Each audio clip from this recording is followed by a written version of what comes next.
from undersized scorer to someone learning to be more of a playmaker, but it seems like there always are those innate instincts to do what you've done before. Did you sort of feel in that third quarter that it was just sort of go time with the offense to be part of the spark of the way you guys just had a takeoff point there? I mean, after half, I definitely want to be more aggressive offensively, but I was more thinking about defense. You know, everything they had in the first half was just way too easy, and I was just trying to make plays defensively and pick our pace up.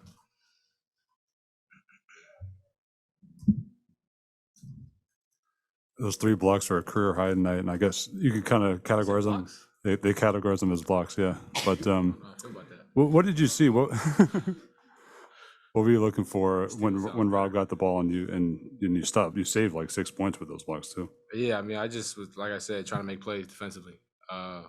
They were doing a great job of dropping it off to him, especially if it was a lob. But anytime it wasn't, it was he brought it down. I'm trying to get the ball, so I just ended up being right in front of it, was able to get a hand on it, and we were able to get out and run the other way. Gabe, Eric just said that early on it was talk about getting used to that intensity that Boston's going to bring, that Boston's going to play with. How much of that was a factor early on? And did it take a couple of minutes to sort of get used to their speed and what they're going to do? Yeah, I mean, they're a very physical team, and they came out the gate with that. And that's something we had to respond to and get back to being who we were, like we did in the second half. Gabe, it's been 2 incredible third quarter bursts to begin a third game 6 Philly and here. Spo said at halftime he really didn't have to say much tonight. Could you share who spoke a good deal at halftime? What sort of inspired you? What guys? Yeah, I mean, I think UD's voice was heard a lot. PJ's voice was heard a lot. Jimmy, Kyle, our typical leaders that everyone knows. They spoke up, and other guys chimed in. I think everyone said something. All 17 said something at some point. So it was very player led at half, and Spo came in and cleaned up some details, and we went out there and picked up our intensity. How important was the ball pressure in the second half, especially compared to the first half? And was that sort of one of the priorities that you guys talked about? A little bit. I mean, we wanted them to feel us. They were just way too comfortable in the first half. So I don't know if it was necessarily ball pressure, but we needed to pick up something defensively. And I guess that was a part of it. You mentioned wanting to pick up the pace in the third quarter. How important is transition right now?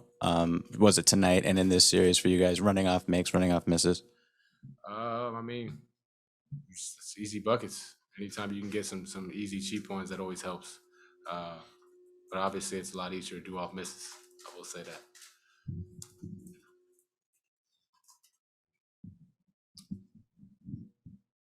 Gabe, you used a ton as a screener in this game. You mentioned career high in blocks, but it might have been career high in screens. How big was that in this game, just being able to get Jimmy certain mismatches and certain advantages?